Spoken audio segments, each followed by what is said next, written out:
Hello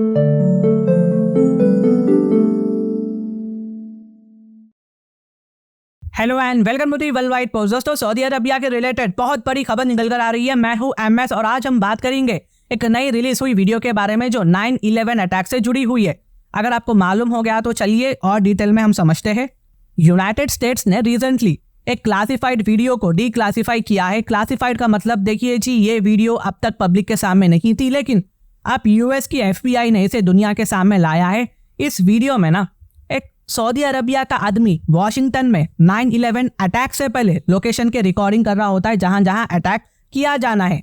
और दोस्तों, वो वीडियो कैसी है मैं आगे वीडियो में बतलाऊंगा। ये देखकर ना दुनिया भर में लोग सवाल उठाना शुरू कर चुके हैं। स्पेशली अमेरिकन्स अपनी गवर्नमेंट से सवाल कर रहे हैं और क्या रियाद ने 9/11 टेररिस्ट अटैक में कोई रोल प्ले किया था। ऑफकोर्स दूर दूर तक यूएसए ने सऊदी अरबिया को इस मामले में नहीं खींचा है, लेकिन आज की डेट में यूएस की FBI ने ये बात को डीक्लासिफाई कर दिया है, राज खोल दिया है। तो यूएसए ऐसा क्यों कर रहा है और क्या इसका रीजन सऊदी अरबिया का ब्रिक्स ऑर्गेनाइजेशन में जाना तो नहीं है? क्या यूएसए इसकी वजह से नाराज है? क्योंकि पास में सऊदी अरबिया ने कई बार ब्रिक्स मेंबरशिप में ज्वाइन होने से कैंसिल कर दिया था, पोस्टपोन कर दिया था। तो दोस्तों, ये बिहेवियर को देखकर कई सारे सवाल उठ रहे हैं और मोहम्मद बिन सलमान इस पर क्या करेंगे तो चलिए डिटेल में समझते हैं। अगर आपको 9/11 याद नहीं है या किसी को इसका डेफिनेशन नहीं मालूम तो मैं आपको शॉर्टकट में ब्रीफ कर देता हूँ, सिंपल में समझाता हूँ। सितंबर 11, 2001 को यूएसए पर एक बड़ा टेररिस्ट अटैक होता है। अल कायदा नाम का टेररिस्ट ऑर्गेनाइजेशन जिसे ओसामा बिन लादेन लीड कर रहा था, इसने यूएसए की इकोनॉमी, यूएसए के मिलिट्री और यूएसए की लीडरशिप को टारगेट कर दिया था, निशाना बना दिया था और पूरे यूएसए को हिलाकर रख दिया था। जो काम दूसरे ऑर्गेनाइजेशन या आदमी नहीं कर सके वो काम इसने कर दिखाया था। इसकी वजह से पूरा अमेरिका हिल चुका था।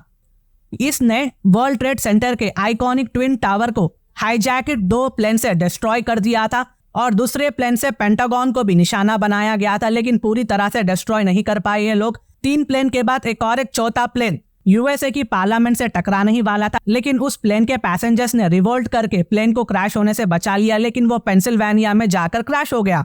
तो यहाँ पर चारों प्लेन्स क्रैश हो चुके थे। इन अटैक के बाद अमेरिका पूरा हिल चुका था और इसके रिटेलिएट जवाब में इन अटैक्स के बाद यूएसए ने इराक और अफगानिस्तान पर बहुत भारी अटैक किया था, लेकिन ओसामा बिन लादेन को पाकिस्तान में पाया गया था, जिसे पकड़ना यूएसए का प्राइमरी टारगेट था। लेकिन गाइस, हैरानी की बात यह है कि आज तक यूएसए ने पाकिस्तान को इस पर ज्यादा कुछ नहीं किया, क्योंकि यूएसए पाकिस्तान को अपनी ऑप्शन के तौर पर रखता है। अब देखो, ये वीडियो सऊदी अरबिया के इन्वॉल्वमेंट पर ध्यान डालती है, लेकिन अब तक सऊदी को यूएसए ने इस पर अकाउंटेबल नहीं ठहराया है, कम से कम ऑफिशियली अब तो नहीं।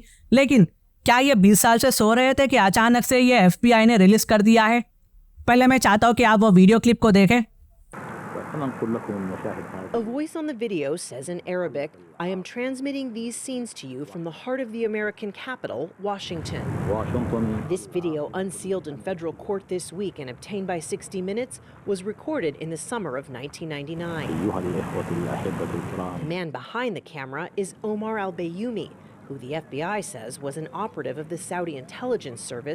और दोस्तों, यूएसए का ऐसा ना करने का भी एक रीजन है, क्योंकि यूएसए सऊदी अरबिया का एक मेजर ऑयल कस्टमर है और सऊदी अरबिया यूएसए का एक इंपॉर्टेंट एलाई रहा है मिडिल ईस्ट में। लेकिन इनके रिलेशंस में कई उतार चढ़ाव हो चुके हैं।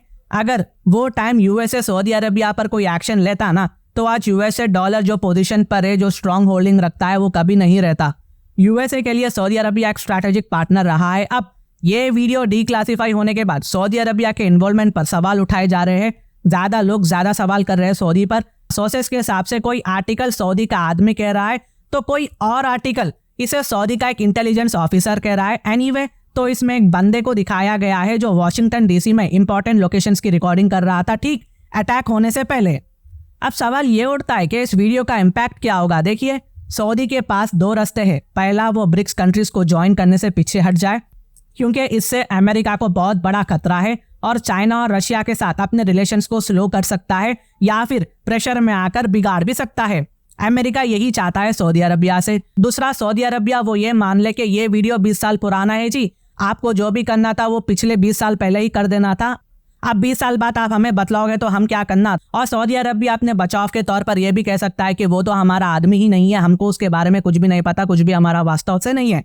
तो सऊदी अरबिया इसे इग्नोर करेगा और फ्यूचर के लिए आगे बढ़ेगा, ब्रिक्स में ज्वाइन हो जाएगा और वो किसी भी तरह का प्रेशर एक्सेप्ट भी नहीं करेगा। तो सऊदी अरबिया ये सब कर कर ब्रिक्स को ज्वाइन कर लेगा, जो यूएसए नहीं चाहता है। और इसके बाद सऊदी अरबिया ब्रिक्स में मल्टी करेंसी ऑयल ट्रेड को आगे बढ़ाने का प्लान कंटिन्यू रखेगा, जो डॉलर को बर्बाद भी कर रख सकता है। लेकिन ये धीरे धीरे इम्पैक्ट करेगा गाइस। ऐसा नहीं है कि ये वीडियो सडन बदलाव हमें ला देगी, रातों रात सब बदल जाएगा, ऐसा नहीं होगा। जो भी हो, कुछ महीने में हमें पता चल जाएगा कि इस वीडियो का जियोपॉलिटिकल इम्पैक्ट क्या होगा। तो ये कुछ अपडेट्स थी गाइस जो मैंने आप तक लाया है।